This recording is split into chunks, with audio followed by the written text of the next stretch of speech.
Shane just clicked his fingers in front of the camera. We're actually here at Comic Con. Mick is inside, which is much better for him, but we're here, which is going to be a lot of fun. Shane, do you want to show everybody who you are? I got a shot there that doesn't require consent. To wait about, what is it, 30 minutes? 30 45? Minutes? 45 minutes till we get in, so here's hoping that my face stays this way. 10 points for anyone who can guess who I am. I couldn't figure it out, but it was Mick's idea, so here we are. Mick and his fantasies.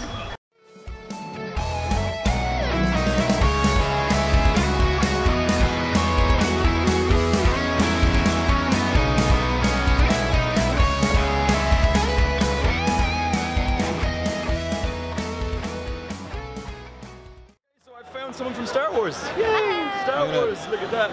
Go do a full pan. If you want to give us a twirl, you can give us a twirl. So who are you from Star Wars? I am Senator Padme Amidala. Padme Amidala, you went prequel. I did, yes. You went prequel. You don't have the same issue with the prequels that other people have? No, because I do and I don't. Because I grew up the first three I watched were the prequels, so I understand the need for them, but I actually found an online YouTube video that actually said if the prequels were actually good, and I kind of run off them a bit more, and they're really, really good. So I still love the prequels because they've got great characters, and I wish they would dive more into those characters. Okay, so Jar Jar Binks? Especially Jar Jar Binks, but like Darth Maul and stuff, so yeah. Ben has been described as the Jar Jar Binks of Irish podcasting. I have. That's actually not an exaggeration for the interview. Yes, generally speaking, why Padme? Well, Natalie Portman's one of my favourite actresses. Okay, fair enough. And when I first started Star Wars, having not watched the first three, Padme was my first woman figure in Star Wars, and she was very intelligent, she was very strong, and so I really, really loved her as a character and stuff. And also all her costumes are beautiful. Yeah, she does have amazing costumes. Yeah. I noticed you went for the one that would not take 18 hours of your life away. Exactly. Well, I would love to make the beautiful rainbow dress and stand on a balcony, the all white went, and now I'm just making sure no one touches me. Okay, yeah, that's... Yeah. Don't stain me everywhere. Yeah, it's very white. That would be kind of a risk. So how long does something like this take? This took me, probably if I was to condense it, maybe about a week if I was to condense it together. But it did take me a couple of weeks just to get the bits together, to sew certain things, to paint, craft, and do whatever I need to do. So yeah, just a slow prep, and it was done before the convention, so that's always okay. So so there's no last minute stitching together and stuff. This was done 2 minutes before the convention, as you can probably tell. Not my face, the stuff on top of my face. I've been hopelessly outclassed several times over. This is Bill. This is his cake cosplay. I'm Ben. This is mine. There's a clear winner here. There's a clear winner here. And it's definitely Bill. Oh, thank you, thank you. Yeah, you're totally welcome, dude. Why K? Why not? Alright, fair enough. No, I mean Blade Runner 2049 has probably been the best science fiction film to come out in the last decade at least. Right? At least since the last Blade Runner film. I get flack for this all the time where it's like it wasn't that good. It's a damn good movie. Oh, it's a masterpiece. It's a masterpiece. It's not just good. I like this masterpiece. Guy. I like this guy. K's stick together, it's a whole thing. Maybe do a song and dance kind of step? You don't. Oh, okay. Bravo. Very good. We didn't even rehearse him for that. That was like off the cuff. You've been coming to the con consistently? Yeah, ever since 20. Oh, okay. Ever since 2014 I've been down there. Okay, fair enough. So this is how you became friends? Yeah, I was Harley Quinn and he was the Joker. Perfect. 3 years ago, yeah. Absolutely amazing. Okay, and you really enjoy it. What do you like about the con atmosphere? You know, what kind of... Everyone has common interests, I think. Yeah, it is. It just seemed like a very non-judgment kind of zone. It's kind of nice to be able to show your nerd side a little bit more. I'm still judging you, Ben. I know, Shane, but that's that's our entire relationship, so that's absolutely fine. Generally speaking, guys, there's some interesting signs out the front in the lobby. I'm sure you probably saw them when you came in. The cosplay is not consent. How do you feel about that as people? Obviously, as committed kind of cosplayers yourselves, are you happy with stuff like that? Do you think it's a step in the right direction? Oh yeah, definitely. Yeah. Like I've definitely been touched by people inappropriately when I was underage as well, for even not being in revealing cosplays. And now that I am an adult, and I feel that I should be able to like wear what I like and not feel that I'm obligated to owe anyone anything. Yeah. And the fact that the con is taking that step to say it so publicly and so loudly is really good, because it makes me feel safer, like no matter what I wear. Absolutely. So I would encourage you to come back and do more cosplay and stuff like that. How about yourself? Everything Lee said. Yeah, okay, everything that Lee said. Just top of my point there, right? I want to introduce you to my good friend Karl. We used to work together in a different life before he became a prominent cosplay and Comic Con magnate, and I still have a 9 to 5, Monday to Friday kind of job. So, less about me, more about you. This is your 6th year and 9th show overall, but it is the 7th Dublin Comic Con and our 9th show overall. And of all of those shows, the one that you didn't put on, GamerCon, is the one that you get asked most about. Is that correct? That wasn't us, even on Facebook. And have you considered getting t-shirts that said, I didn't put on GamerCon? People wouldn't really talk that. They said, once you see GamerCon. This is what the big chest is about. Well, that's it, yeah. Get built. I can put more advertisement on myself. Retail space. How many people, tell us a bit about this year. This year, numbers, footfall. We had 10,000 through the door yesterday. Wow. Yeah, and we undersell in terms of capacity every year just to be safe. We focus more on customer safety. We don't want everything too crowded. We want people. Would you say you're the Comic Con that cares? We're the Comic Con that cares. Nice. I like it. Yeah, pretty much we focus on not overselling, keeping it comfortable. So every year, let's say we have max capacity, we'll undersell every year. So let's say we'll have 80% one year, next year we'll push 85%, then maybe 87% of max tickets, just to allow that buffer until we find a comfortable spot that there's just enough people, so we're not refusing people, which happens unfortunately. People arrive, there's no tickets, so they sell out in line. We'd rather that than overpack it and nobody has fun. Yeah. So that'd be my thinking anyway. And how's it been the last, yesterday, was it on Friday? Friday was great. Friday, It was nice. Friday's nice. You put 400 or 500 people in, just literally preview night to buy what you want early, buy the best stuff before it gets sold out. Or people are working weekends, so if they can't make it, so they can get a taste of the show now. So we had a good number there, and the VIPs got in as well, because they're VIPs. Those VIPs, as I stood in the rain, I hated them. We got you quick enough. That's actually that was pretty good, actually. The doors opened right on time. And even yesterday, same thing. We had nearly 8,000 people scanned before the doors even open. So when the doors open, you're scanned, your wristband goes straight through the door. And that's it. We don't want people waiting outside. Our average turnaround last year was 15 minutes from the time the doors open to the last person. I'm Mary, she's Sarah, and this is Winnie. The three Sanderson sisters. The Sanderson sisters. Do you have more of a passion for the actress as opposed to the role as a story? Yeah, because they're really, really great actresses. Obviously, Bette Midler is a huge draw, but I mean, literally as well, Sarah Jessica Parker is in it, and it was just a wonderful feel-good movie. And it's not just for Halloween; it's all the time. So we bring it to Comic Cons, we bring it everywhere we go. It was a feel-good movie, but did it terrify anyone? It was emotionally harrowing for me as a child. I really struggled with it a couple of times, especially when they went into the furnace. Oh yes. That freaked me out. And then they came out of the furnace and they were fine. Just smoking hot. Yeah, and then we were having a chat there just before the interview. The one that really bothered me was when Billy cuts his mouth open. You had a fascinating fact about this. They actually lined his mouth with kind of a waxy substance to stop the saliva hitting the real moths. So when he opens his mouth, they're actually real life moths like come out of his mouth, like so. That just makes it worse. I thought it would help me if I understood what was behind it, but it makes it 10 times more uncomfortable. So how long does something like this take, guys? Well, an hour or two. Yeah. Okay. Literally, it's just getting the material together. I'm going to pan back and get some of the costumes in it. This is actually all scarves. All scarves? You just found different ones and kind of stitch them together as you went along? together and just a little bit of elastic in the top. And then, of course, this is a little bit more intricate because it's the top and the zip, but it's just sewing. So if you've got a passion, you just do it. Yeah, fair enough. Then, of course, and the book itself is amazing. Yeah. It's just a great job. That was 3 days full. Oh yeah. Full 3 days slog to do it, and it's. Oh, you have the back and all. Yeah, oh man, the dedication. Fingers. Yeah. Presumably made with human skin. Fingers. Yeah, basically ground in human skin. Yeah. That takes a while to find and source. Well, it really did. Fresh skin is really hard to find. It's like dead man's toes.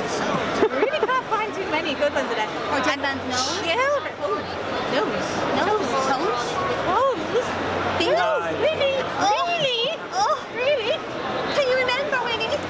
Oh, remember. Absolutely amazing. I'm joined here by Frank and John. John actually had a hand in building this fantastic set behind us. 2 hands. 2 hands, he used 2 hands. Some blood. Yeah, it probably took a while, I'd say. It's not an easy build by the looks of things. So first of all, lads, I just wanted to ask you, why Star Trek? Why Star Trek? Why Star For Trek? me, I mean, I grew up as a young man loving sci-fi, reading stuff like 2000 AD and watching reruns of the original series, stuff like Space 999 and Lake 7. So I got into sci-fi at a young age, and then when I got into my 20s, TNG came out, and it just brought Star Trek to a new level, and it's been going that way since. And it moved sci-fi forward.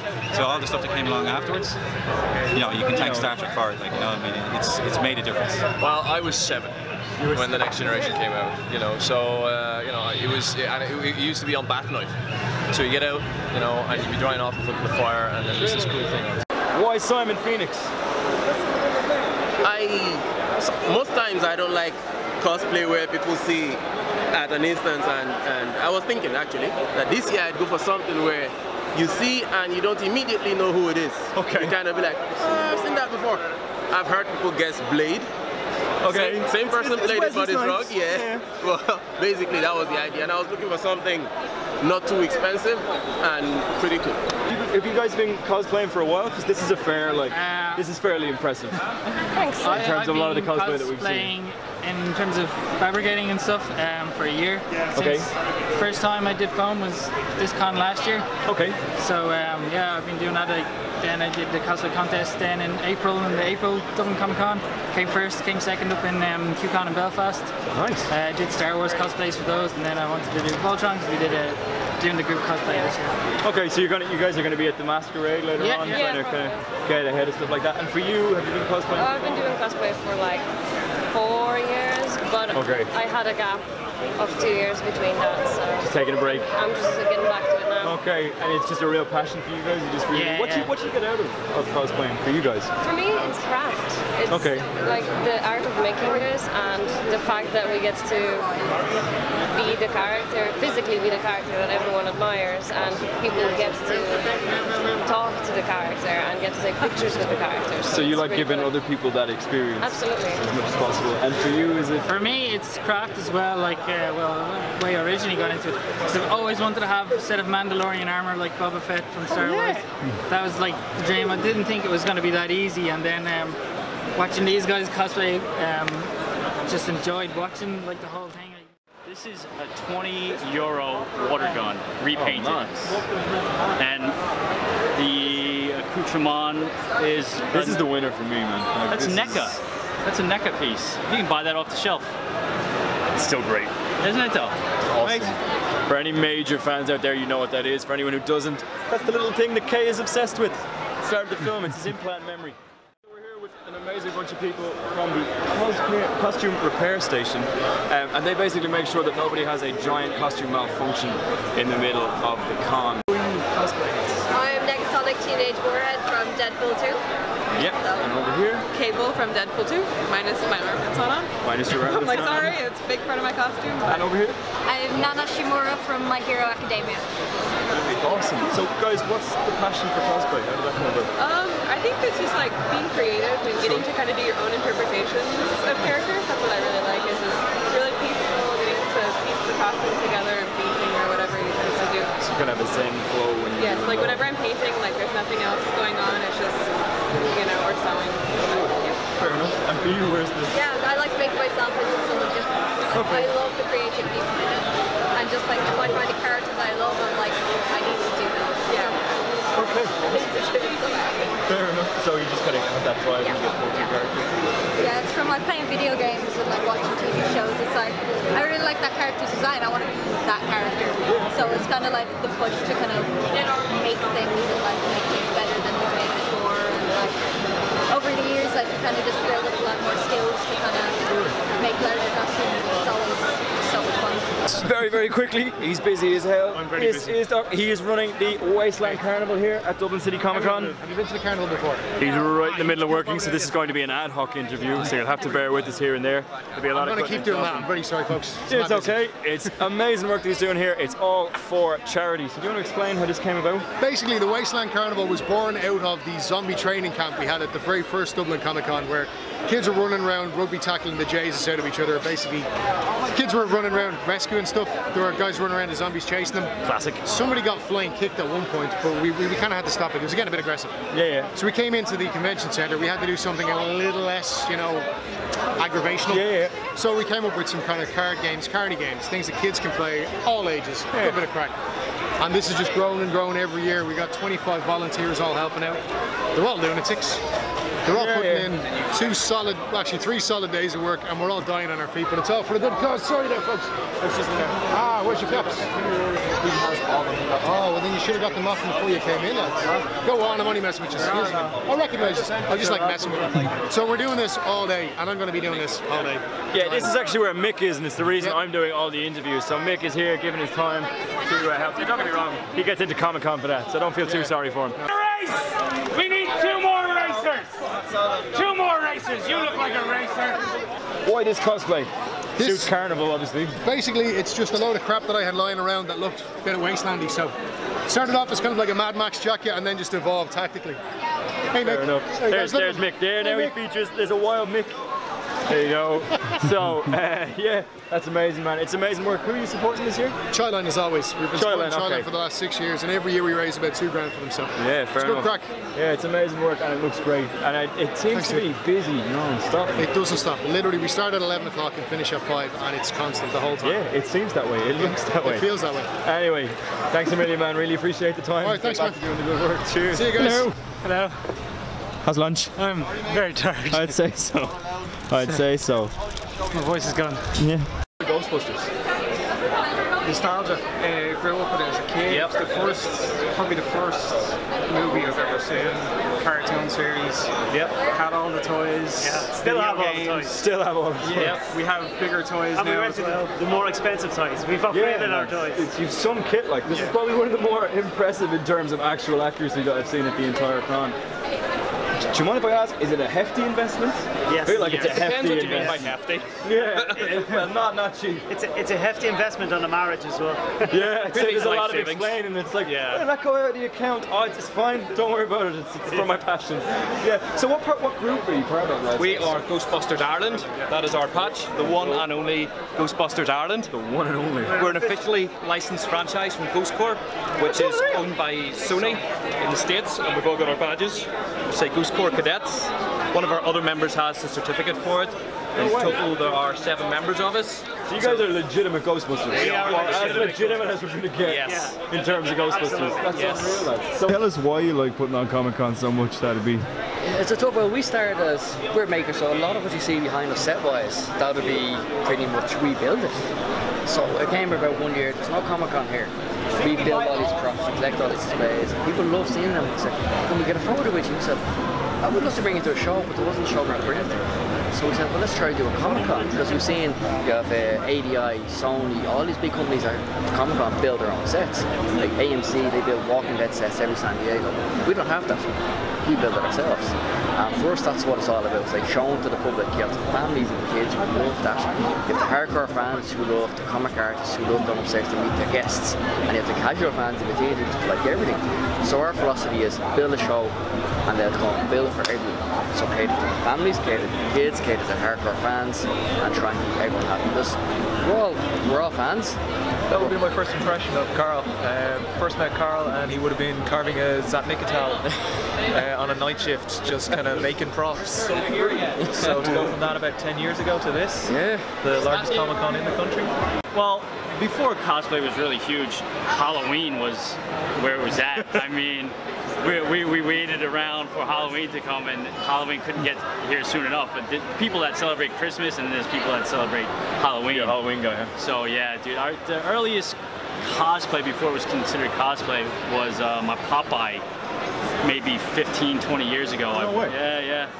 And this is your setup. You made this. This is my setup. You want to do that? This is the Wayland Yutani Bulletin. Is the name of our fan club. Okay, man. We also host another Facebook fan club called Blade Runner Reality. Oh, that's unreal, man. So it's all on Facebook, it's all up there. Yeah, 10,000 members strong. Ooh, be a member, join. Like, what got you into cosplaying, or is it just Ghostbusters for you? Well, for me, mainly it's Ghostbusters. And then I actually found the guys on Facebook. We all got chatting. There was actually a group before who aren't here today. But they organised Ghostbusters Ireland, and then the three of us joined. Got together. I literally bought the pack for display on a wall, and then after the pack I said, okay, maybe I'll get a jumpsuit, and then maybe I'll get a PKE. Oh, it was one of those, maybe, yeah. And then suddenly you're out of money again, your kids aren't going to college. Who needs electricity? You don't need it, it's a little known fact. Lads, do you have a favourite Ghostbuster? I'm assuming... I like Stance, just because he's the heart of the Ghostbusters. Okay. Yeah. Fair enough, you're all heart. Fair enough. Egon Spangler. Egon Spangler. Mine would have to be Peter Venkman. Have you been doing it for a long time, or is it? I've been cosplaying for a year, so I'm fairly new. That's quite impressive for a year. Thank you. But yeah, I don't know, it's just like something I've always wanted to do, and then I moved here, I didn't know anyone, so I thought it would be a nice way to meet people. So I've been working at Dublin Comic Con now for about 2 or 3 years. I usually like do the judging and stuff at the competition, so we judged the pro competitions last evening. Okay. So that was good. So now this is the second time we've won the Cosplay Village with Anita from so she sells all the water and everything as well. Okay. And I've been doing cosplay now for about 5 or 6 years. Last thing, if you had any advice to give someone just starting out in cosplay, who's just getting into it. Say like Ben and his costume. Yeah, someone like me in my costume. It's very sweet, but it was a very last minute thing. But yeah, if you had any advice for anyone when it comes to... My advice would just be to practice and try new things. I guess I would say just kind of go for it. And that's kind of what I did. I really don't know what I'm doing, but I feel like you're never going to learn unless you try. Okay. And I guess maybe not to compare yourself to other cosplayers, because everyone's at a different level. That's just kind of just do you know? Yeah, okay. That's a polite way of saying you're not great. Yeah, okay. Thanks, Shane. I'm not talking about you. I'm just saying. It's just Shane. Don't worry about it. And finally... Just have fun. Our new cameraman, Karl. Why do you cosplay? Why do I cosplay? Well, I'm from Australia, and I started cosplaying over there. At first, I've always just loved dressing up. I've always, my family's not really the nerdy, geeky type, if you wouldn't think so. That was really me. So coming to these conventions, I made a lot of friends. I was part of a new community.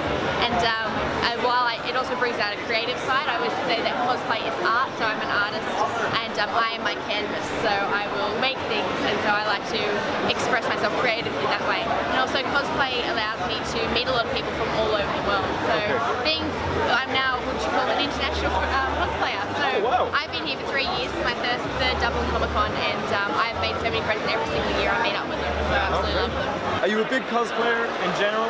Occasionally I do go to the UK or Scotland. When I have a new costume, and say by December I have a new costume, and the next cosplay is not on Comic Con, not until next year. Yeah. I just go. You just go wherever you feel like showing it. Yeah. That's cool. How long does something like this take you? It takes me a long time actually, because I'm not a skilled craft person when it comes to sewing and all them things. I usually just buy them, and I don't buy them at a go. So say I've already started working on the next costume now. So I just give any hints? Deadshot. Oh, nice. Yeah, so awesome, man. Every month I buy a little bit. I buy the main clothes first, then I start buying the accessories each month. Cool. And you have full commitment, you change your hair color and everything. Yeah, and then I shave it all off tomorrow or tonight. Why cosplay in general? It's the embodiment of geekdom. I mean, if you break down cosplay, it truly is showing the heartfelt passion that a fan has for any particular movie, comic book, genre. It's really the core. It's love. It's passion incarnate.